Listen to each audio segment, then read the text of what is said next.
Hermanos, Dios les bendiga. Bienvenidos a este culto regular. Estamos en semana de oración, ¿ok? Porque según tengo entendido se acerca la Santa Cena, la Cena del Señor, que vamos a desarrollar este sábado. Así que gracias a nuestro Dios porque hemos iniciado esta semana de oración, hermanos. El objetivo de la semana de oración es para que nosotros podamos consagrar nuestras vidas, podamos... si hay algún error o un pecado en nosotros, podamos arrepentirnos, la semana de oración es como una antesala para que nosotros podamos renovar nuestro pacto con Dios cuando sucede la Santa Cena. Así que, hermanos, queremos aprovechar esta ocasión para poder hablar de la palabra de Dios. Queremos reflexionar en ella, pero queremos orar, hermanos. Siempre hay que orar para que Dios nos dé sabiduría para entender su palabra. Así que vengamos de rodillas.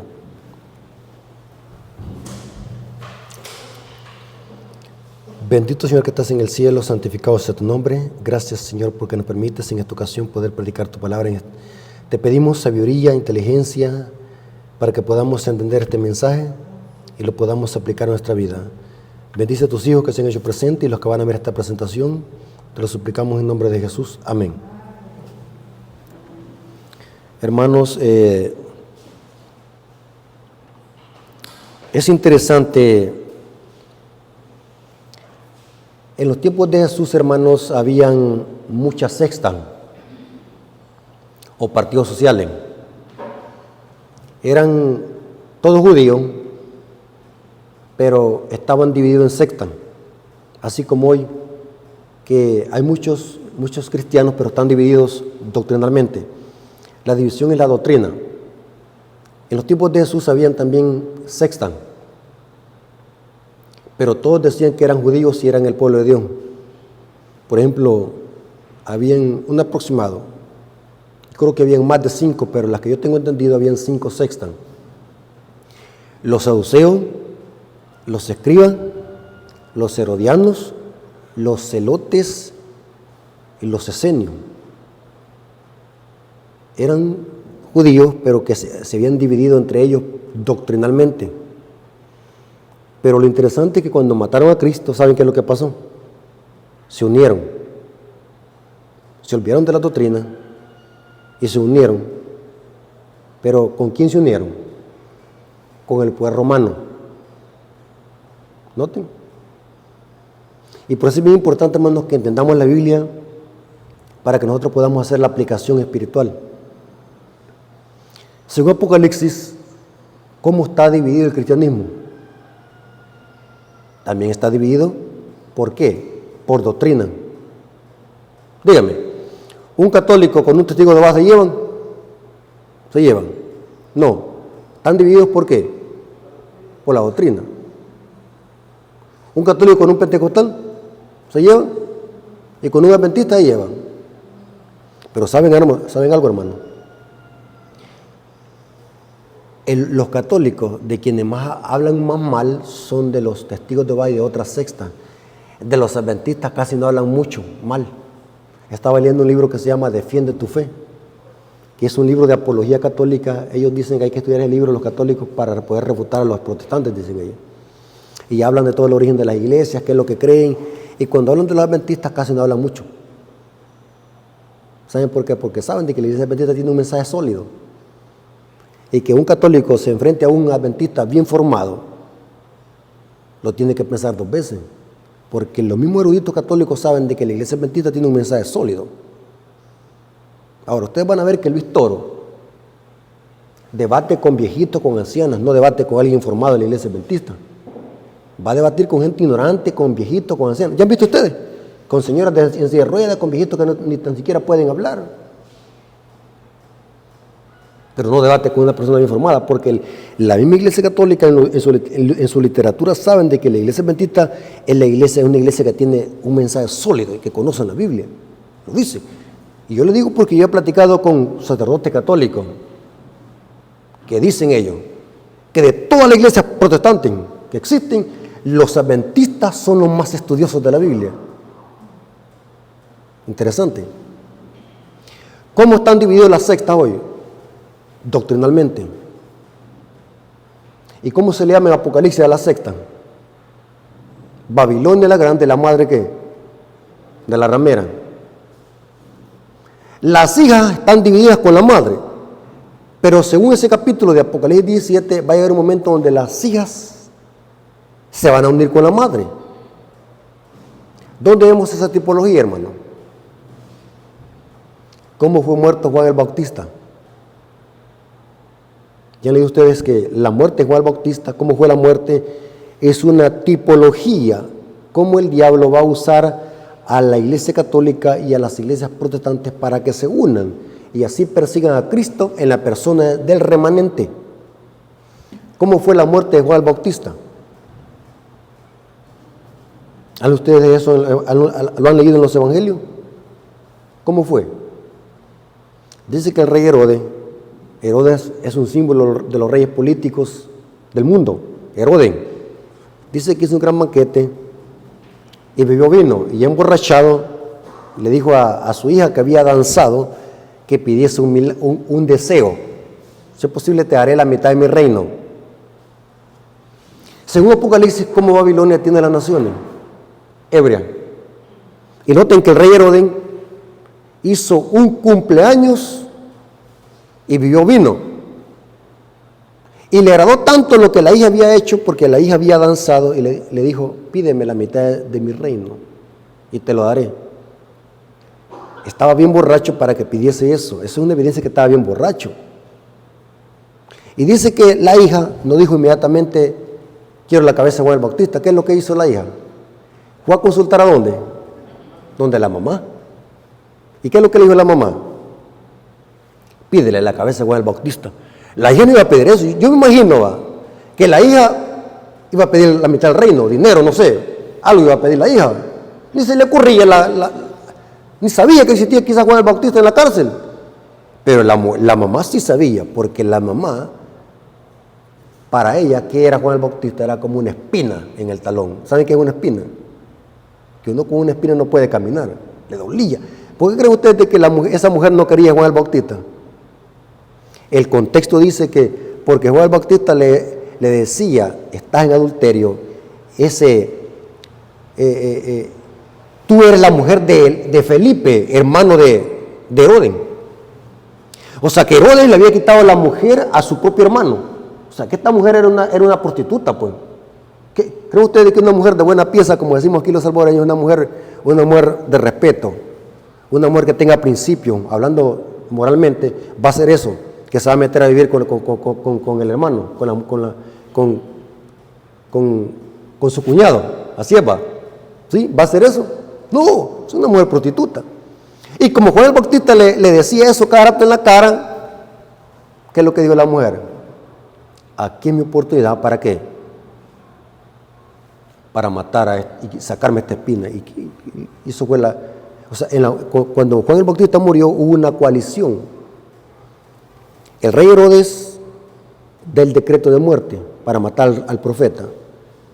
Y la hija consulta y actúa en concierto con la madre para matar al profeta de Dios. No sé cuántos han leído, hermanos, deseado a toda la gente. Dice Elena de Guaya y dice que la escena, allí el ambiente que se sentía en esa fiesta, un ambiente aterrador. ¿Saben qué significa la palabra aterrador? El ambiente satánico que se sintió cuando de repente traían la cabeza del profeta. Y Herodes sabía de que Juan era profeta, matar a un profeta de Dios. O sea, dice Elena de Guaya en el deseo de toda la gente que los demonios, dice, se gozaron. Ahí estaban presentes todos los demonios en esa fiesta. Interesante. Ahora, ¿por qué he dicho yo esto, hermano? Porque según la profecía, esto se va a volver a cumplir al final de la historia. Todas esas iglesias, hermanos, que existen en el mundo hoy, se van a volver a unir. Se van a volver a unir.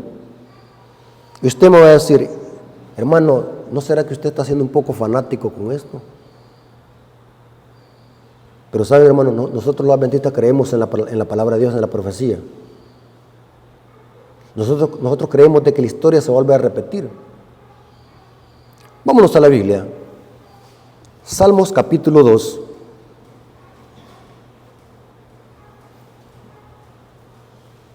Note cómo dice, Salmos capítulo 2, versículo 1 al 2. ¿Por qué se amotinan las gentes y los pueblos piensan cosas vanas? ¿Qué significa la palabra amotinarse? Como que se unen, se aglomeran, va. Amotinarse es como cuando van a hacer una rebelión, un golpe de estado. ¿Por qué se amotinan las gentes y los pueblos piensan cosas vanas? Aquí está el versículo 2.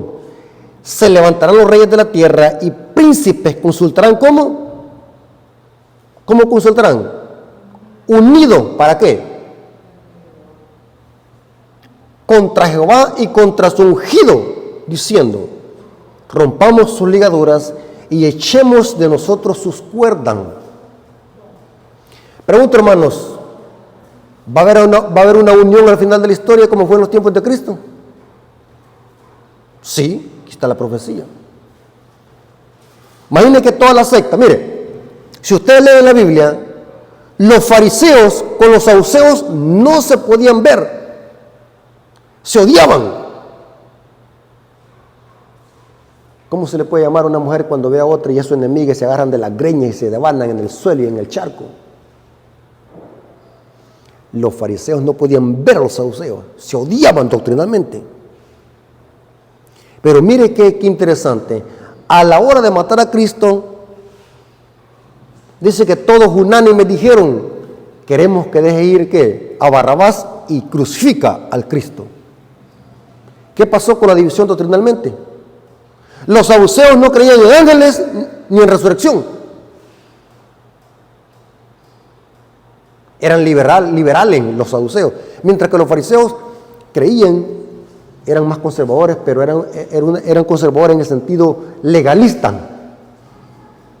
Pero a la hora de matar a Cristo, ¿qué es lo que hicieron? Se unieron. ¿Ustedes creen, hermano, que todas esas iglesias que existen en el mundo cristiano hoy, creen ustedes de que se van a unir al final de la historia? ¿Creen ustedes de que se van a unir? Sí. Porque el diablo sabe de que la iglesia adventista es la iglesia verdadera.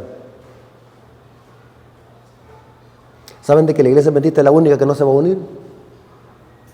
¿Cómo se llama este movimiento que está uniendo las iglesias evangélicas? El famoso ecumenismo. Y cada día se van uniendo más iglesias al ecumenismo. Y estoy hablando de la iglesia adventista, hermano. De la iglesia adventista como pueblo remanente. Digo esto, hermanos, porque es posible que líderes se unan con el papado. Pero la iglesia remanente no se va a unir, el pueblo de Dios no se va a unir. ¿O creen ustedes que se va a unir el pueblo de Dios con la ramera? ¿No? La Biblia dice que son vírgenes. La iglesia adventista no se puede unir en ecumenismo. Que hay infiltrados que se están uniendo en ecumenismo, sí. Pero la iglesia remanente no se une en ecumenismo. La hermana Elena de White dice que el mundo entero será incitado contra los adventistas del séptimo día porque ellos no le rendirán pleitesía al papado, honrando el falso día de reposo. No lo podemos unir, hermano. Pero la profecía dice exactamente de que el diablo va a volver a unificar a los poderes políticos religiosos para perseguir al tercer Elías. ¿Quién es el tercer Elías, hermano? ¿A quién simboliza el tercer Elías? Es el remanente, el pueblo remanente. ¿Estamos de acuerdo en eso? Ahora, yo quiero que seamos sabios, hermanos. El diablo busca la forma como unir a los cristianos, porque el diablo sabe que en la unión está la fuerza. El diablo conoce bien eso. Hay una marcha que tiene el FMLN, la izquierda. No sé si ustedes han oído una marcha que dice: el pueblo unido jamás ¿qué? El pueblo unido jamás será vencido. El diablo sabe. ¿Creen ustedes que el diablo no conoce la Biblia? El diablo sabe que en la unión está la fuerza, pero el diablo está uniendo. ¿De qué unión está hablando? De una unión impía, unir a la gente en rebelión contra Dios. Es una falsa unión. Hermanos, yo quiero hablar de algo que pasó en esta semana. En este mes de diciembre se celebran 2 fiestas. ¿Cuáles son? ¿Cuáles son las 2 fiestas que se celebran en diciembre? Hay 2. La Navidad y la fiesta ¿de qué? De Año Nuevo. A ver cuántos adventistas se echaron los tragos ayer y amanecieron bien desvelados, esperando el nacimiento del niño Dios. Hay adventistas que hacen eso, que aún se echan los tragos y no han salido de Babilonia. Pero las 2 fiestas que se celebran en diciembre son Navidad y 25 y la fiesta de fin de año.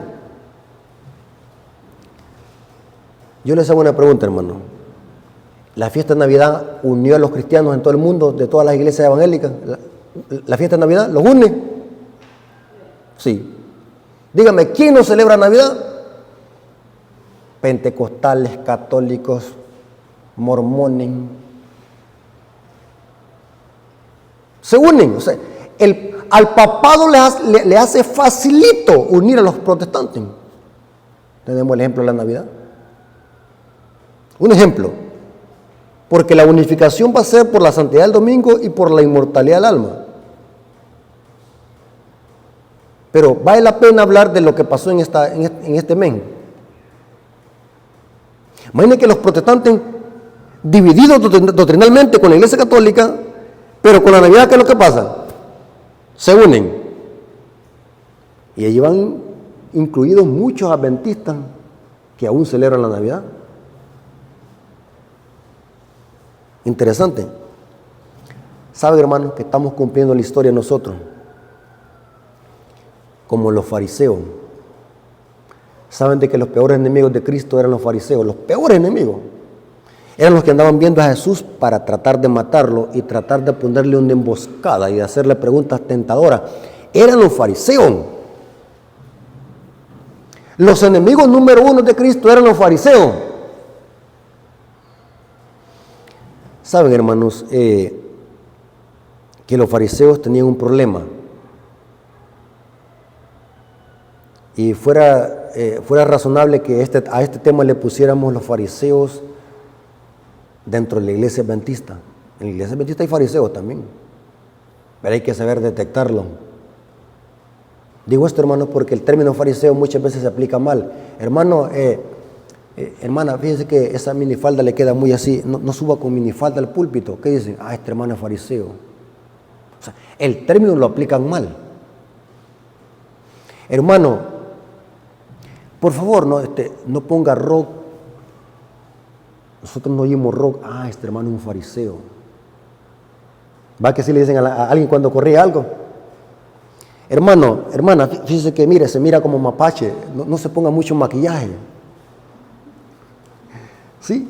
Sí, hermanas que se abusan del maquillaje, se ve como que fuera mapache aquí. Hermano, no sea como fariseo.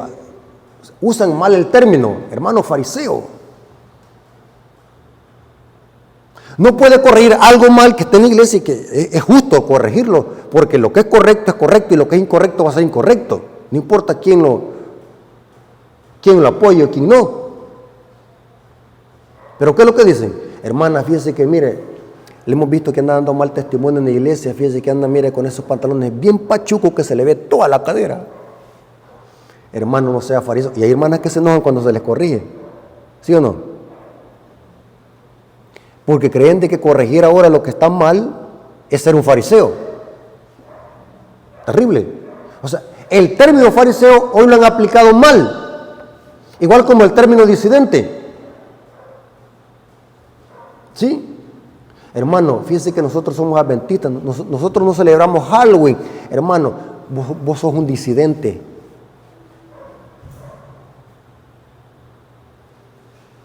Inclusive hay hermanos que creen de que con citar a Elena de White uno es disidente por citar a Elena de White. Pero ¿saben, hermanos, cómo detectar a los fariseos? Los fariseos, según la Biblia, da características de los fariseos. Mateo 15, versículo 1 al 3.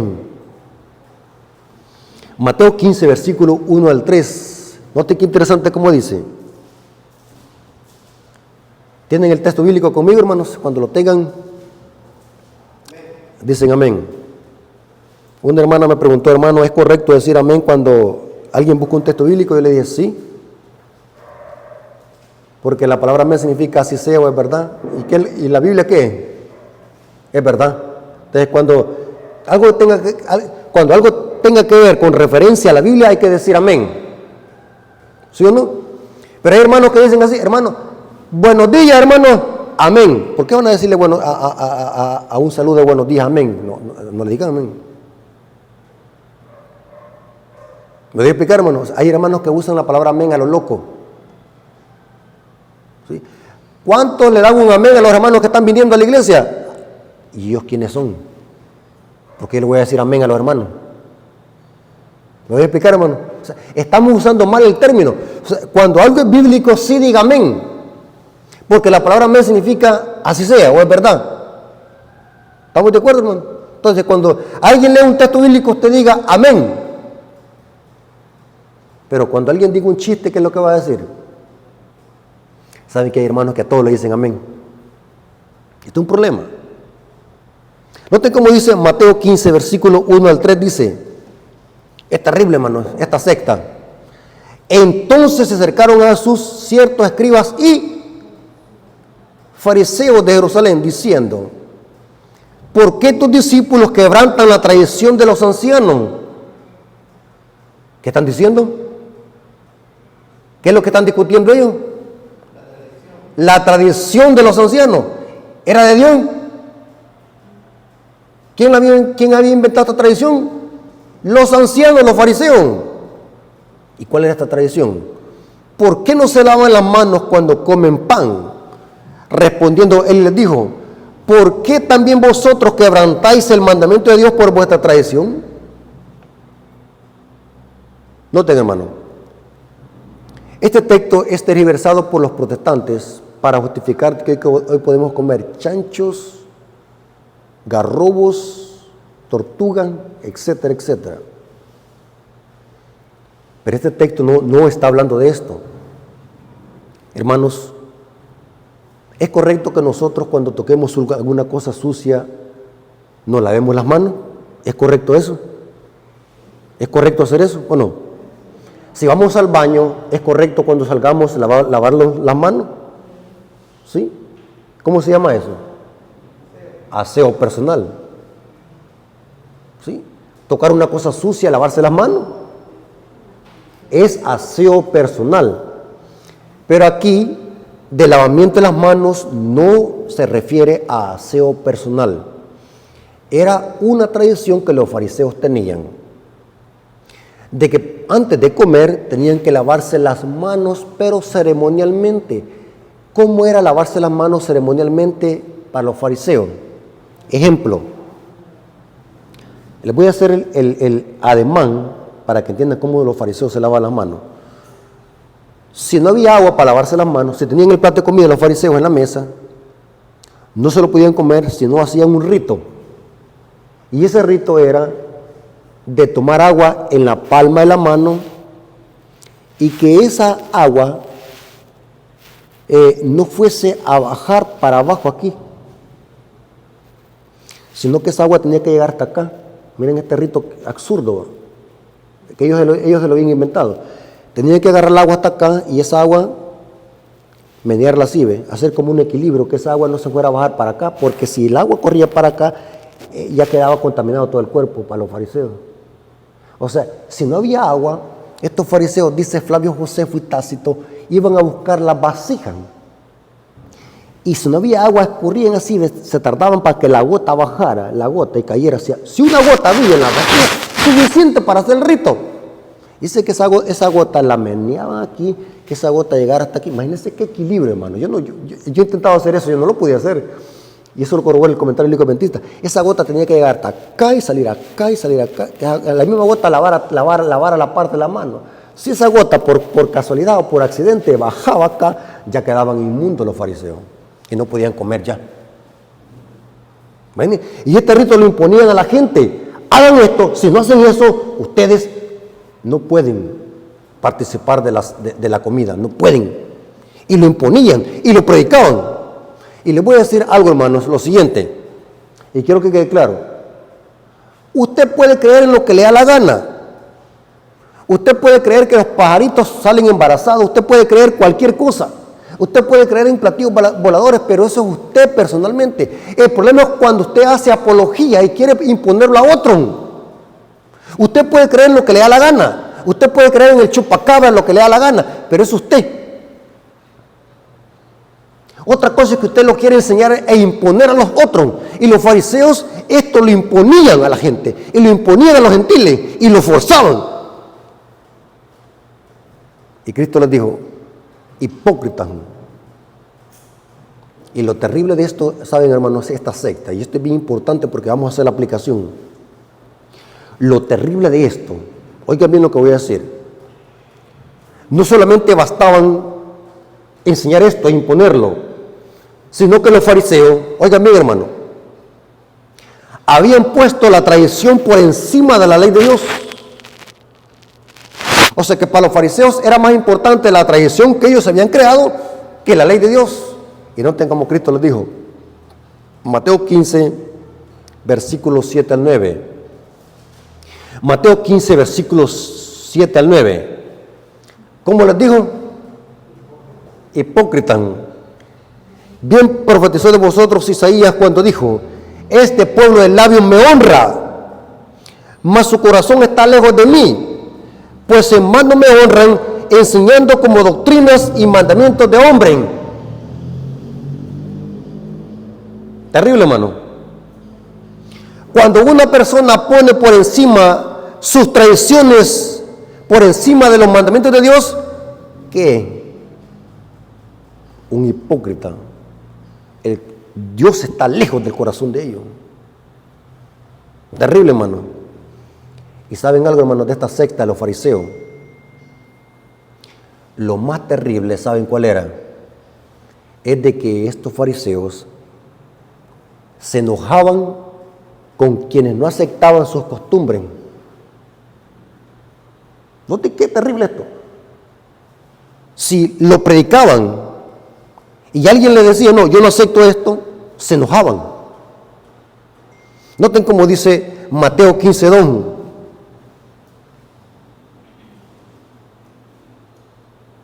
¿Por qué tus discípulos quebrantan la tradición de los ancianos? O sea, como que se están haciendo una pregunta acusativa. ¿Por qué tus discípulos no quebrantan la tradición de los ancianos? O sea, en otras palabras, están pecando porque no obedecen a nuestra tradición. Imaginen lo que estaban diciendo. Están quebrantando nuestra tradición. ¿Por qué tus discípulos la quebrantan? O sea, estaban enojados. Estaban imponiendo la tradición. Y saben algo interesante, hermano, esto es más interesante. El libro deseado a toda la gente es página 64. Y la página 65, hermanos, yo le doy gracias a Dios por haber dado el don de profecía a Elena de White. Uno se queda impactado cuando Elena de White amplía lo que dice la Biblia. La cita que les voy a leer, hermanos, ¿saben de qué habla? Habla que los fariseos, al ver que no podían imponer la tradición a Jesús, la tradición de ellos a Jesús, ver que el niño se defendía con la Biblia, llegó un momento que los fariseos se enojaron con Jesús porque Jesús no aceptaba las tradiciones de ellos. Y al fin de tanto los fariseos, ¿saben qué es lo que fueron a hacer? A ponerle quejas a José y María. ¿Y saben cómo llegaron diciéndole? Yo me quedé impactado. Voy a leer la cita para que... Los fariseos llegaron a decirle a José y María, tu niño es un disidente porque no se somete a nuestras tradiciones. Es un niño malcriado porque no respeta nuestras tradiciones. Yo quiero que anoten esta cita, hermano. Deseado a toda la gente, es página 64, léanlo. 64, del deseado a toda la gente, anótelo. Yo creo que el tema se llama, del desahogo a la gente, se llama la tradición. Qué terrible. Noten cómo dice: de toda manera amable y sumisa, Jesús procuraba agradar a aquellos con quienes trataba porque era tan amable y discreto. Jesús, hermanos, era un niño amable, tierno, discreto, prudente y cariñoso. Y los fariseos se aprovecharon de eso y dijeron: aquí hay otro discípulo, vamos a tratar de engañarlo. O sea que, hermano, no sé si ustedes ya han visto toda esa gente que se quiere aprovechar de uno. Inclusive yo conozco gente que cuando me ve en el mercado, me ve ahí todo ahí, en vez de voy ir con camisas rotas ahí, y la gente lo tiene de menos a uno. Y quiere aprovecharse de uno. Página 64, desahogo a la gente, página 64. Los fariseos, al ver al niño humilde, cariñoso, tierno, no bien vestido, porque Jesús no se vestía bien, era de familia humilde. Y dijeron los fariseos: aquí hay otro discípulo, vamos a tratar de engañarlo, vamos a tratar de meterle nuestra tradición. Y noten qué es lo que está pasando aquí. Los escribas y ancianos suponían que recibiría fácilmente la influencia de sus enseñanzas. Le instaban a recibir las máximas tradiciones que habían inventado. ¿Qué es lo que le querían imponer a Cristo? Las tradiciones que ellos se habían inventado. Estaba dispuesto, noten qué es lo que dice ella, estaba dispuesto a escuchar toda palabra que procede de la boca de Dios, pero no podía obedecer lo inventado por los hombres. Jesús parecía conocer la Escritura desde el principio a fin. ¿Con qué refutó Cristo a los fariseos, hermano? Con el catecismo. ¿Va que eso es Cristo? O le citó a Luis Toro. Hoy los católicos, ¿qué es lo que hacen hoy? Para defender una falsa doctrina me mandan videos de Luis Toro. Para defender el purgatorio me mandan videos de Luis Toro. ¿Cristo hizo eso? Le citó la Escritura. Note cómo dice. Dice: Jesús parecía conocer la Escritura. Hermano, voy a hacer un paréntesis. ¿Cristo conocía la Escritura? Pero ¿cómo llegó a conocerla? ¿Será que él ya las traía desde tiernito? ¿Va que los bebés traen la Biblia en la mente? ¿Va los bebés? ¿Va que con la Biblia vienen en la mente? ¿Va que sí vienen los bebés cuando nacen del vientre de la mamá? ¿Ya traen la Biblia en la mente? ¿Va? Negativo. Dice el Espíritu de profecía en el desahogo a la gente que María, la madre de Jesús, le había enseñado la Biblia desde pequeño. Todos los días se le enseñaba. Y el niño se podía la Biblia de memoria. ¿Y hoy qué es lo que pasa con los niños hoy? A la edad de 8 años, ¿qué es lo que conocen más? Un celular. ¿Y a dónde lo mejor el celular? Ahí un iPhone 15 Pro Max. Terrible, hermano. ¿De qué saben más los niños? Saben que hay niñas de 12 años que ya se andan ofreciendo para cosas indecentes.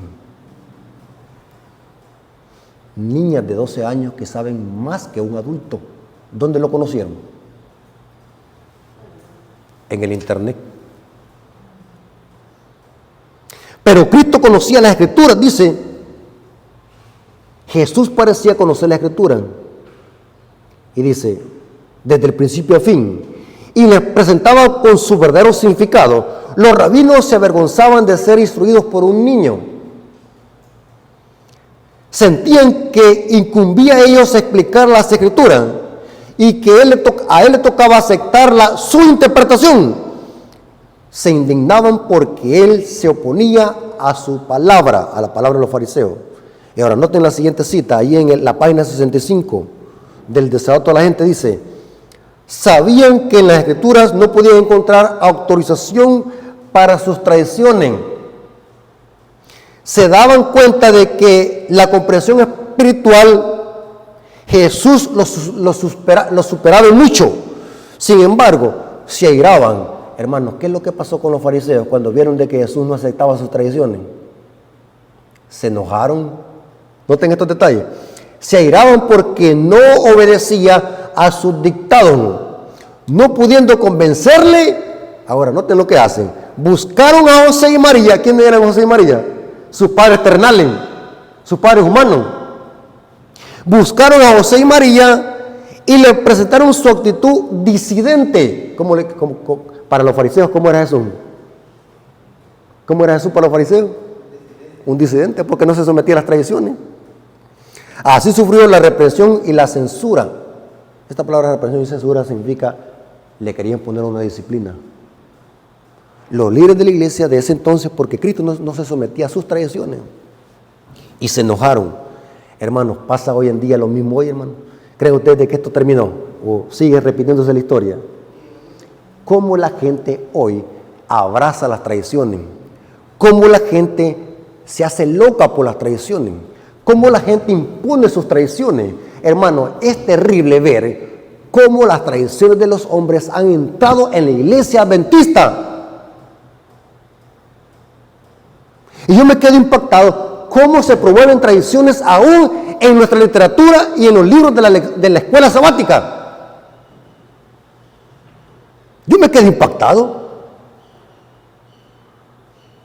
Cómo las tradiciones se han metido en la iglesia. Y cuando uno quiere corregirlos, ¿qué es lo que pasa?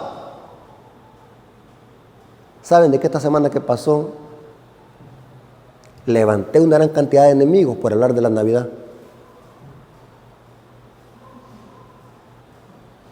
Que era legalista, que era estrecho de mente, que era fanático, que era fariseo. Porque la gente, oigan bien hermano, la gente se obsesiona tanto y se hacen locos por la tradición. Hermano, yo les hago una pregunta. ¿Creen de que toda esa gente que celebra la Navidad, creen ustedes que quieren saber algo de la ley de Dios? ¿Creen que la gente quiere saber algo de la ley de Dios? ¿Qué es lo que hacen? Seguir pura tradición. Se enojan como los fariseos y quieren imponerla, la predican. Y para defenderse, hermano, cuando alguien quiere defender una tradición favorita, va a ser hasta lo último para defenderse. Empiezan a torcer la Biblia y a manipularla, sacando textos fuera de contexto que no tienen nada que ver con el tema. Hermanos, ¿aceptamos de que Jesús nació, hermanos, en esta tierra para salvarnos a nosotros? ¿Es bíblico eso? ¿El nacimiento de Cristo? Pero ¿qué es lo que hace la gente? Justificar una fiesta pagana usando textos bíblicos y tergiversándolo. Cuando hay suficiente información que todo esto que el mundo celebra no tiene nada que ver con Cristo ni con cristianismo. La misma Iglesia Católica lo admite en su literatura y en sus fuentes. Terrible, hermano. Voy a leer 2 citas del Espíritu de Profecía. Dice que la historia se vuelve a repetir. Y quiero decirles, hermanos, lo siguiente. Usted y yo somos libres para celebrar lo que querramos, pero hágalo en su casa. Yo no critico a los adventistas que celebran la Navidad en sus casas. Pongan árboles y pongan los árboles que usted quiera poner, pero es su casa. Es su vida personal, es su vida privada. Yo no puedo irlo a mandar a su casa. Pero ¿sabe cuál es mi problema, hermano? ¿Sabe a qué voy a ir yo? Cuando ya lo hacen en los templos y hacen apología de sus tradiciones. Usted en su casa puede celebrar el día que a usted le da la gana, el día de la coneja. El problema es cuando usted hace apología y quiere imponer eso y predicarlo como doctrina y como mandamiento de hombre. Noten como dice el Espíritu por así, esta cita: deseado toda la gente, página 363, párrafo 4. La sustitución de los mandamientos de Dios por los preceptos de los hombres no ha cesado. Aún entre los cristianos se encuentran instituciones y costumbres que no tienen mejor fundamento que la tradición de los padres. Tales instituciones, al descansar sobre la sola autoridad humana, han suplantado a la creación divina. Hermano, oigan bien, hermanos. En la iglesia adventista hay fariseos, y les voy a decir por qué hay fariseos. Si el 24 de diciembre cae en sábado, ¿qué hacen los fariseos? No les importa quebrantar el sábado. Esos son los fariseos. Porque un fariseo fanático, pone en primer lugar sus tradiciones y no los mandamientos de Dios. Noten cómo dice la cita. Los hombres se aferran a sus tradiciones, reverencian sus costumbres y alimentan odio contra aquellos que tratan de mostrarles su error, lo mismo se repite, hermano. Se enojan. ¿Cuántos enemigos hemos creado, hermano? Miren, yo he creado un montón de enemigos. Antes que eran enemigos, hermanos que eran amigos míos. Y cuando toqué el tema de la Navidad, se embufaron como que eran sapos, porque ellos practican eso. O sea, uno pierde hasta amistades por decir la verdad. Ya no lo quieren. Pero, hermanos, hay que poner la verdad en primer lugar. Hay que exaltar la verdad. La historia se está cumpliendo. Hay fariseos modernos hoy en el pueblo de Dios que prefieren seguir tradiciones de los hombres y no obedecer la ley de Dios. La gente en esta época no quiere saber nada de la ley de Dios, nada. Lo que quieren es seguir una tradición y mezclarse con el paganismo. Así que, hermanos, Dios les bendiga.